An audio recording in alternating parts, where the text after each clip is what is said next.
এখন তো একটা ছেলে একটা মেয়ে, বাপই তাকে কাঁধে করে নিয়ে দোকানে যায়, তারপরে কোনটা খাবা আব্বু, কোনটা খাবা আম্মু, এটা দেয় ওটা দেয়, এটা দেয় ওটা দেয়। একটু বড় হলে তাকে গেম খেলার জন্য মোবাইল দেয়, তারপরে বড় মোবাইল দেয়। তো ছেলে বড় হওয়ার আগেই তো তার চরিত্র নষ্ট হয়ে গেছে।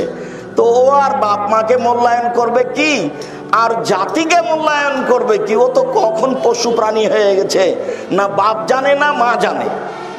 মা তো দায়িত্ব পালন করেনি, ও তো টিভি দেখাতে ব্যস্ত আছে। ছেলের হাতে গেমস খেলার জন্য একটা দিয়ে দিয়েছে, কিছু দিয়ে দিয়েছে, ছেলে গেমস খেলাচ্ছে। আল্লাহ রাসূল বলছেন, মান লাইবা বিনারদিসির ফাকাদাত খালা ইয়াদাহু ফি দামি খিনজির। কেউ যদি চৌসার, ছক্কা, লুডু, দাবা, পাঞ্জা, ক্যারাম বোর্ড, তাস, গেমস এরকম খেলায় অংশগ্রহণ করে, তাহলে সে তার হাতকে শোরের রক্তের মধ্যে ডুবিয়ে দিল।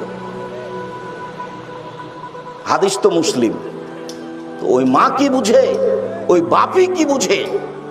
মা বাপ মা ডান দিকে আর বাম দিকে বসে আছে, আর ছেলের কানে ইয়ারফোন লাগা আছে, ইন্ডিয়ার গান চলছে। ওর বাপ দেখে না এটা ওর বাপ, না এটা ওর সৎ বাপ।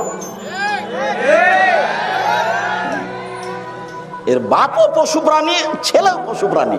মূর্খতা বেড়ে যাবে, মূর্খতা বর্ষণ হবে। তো 20 বছর আগে এই গ্রামে যত শিক্ষিত মানুষ ছিল, আজকে তার চেয়ে কম না বেশি? বেশি। তাহলে আল্লাহ রাসূল কি মিথ্যা কথা বলেছেন? তাহলে কিভাবে উত্তর হবে এর? তাহলে এর উত্তর কি? অবাক কথা নয়।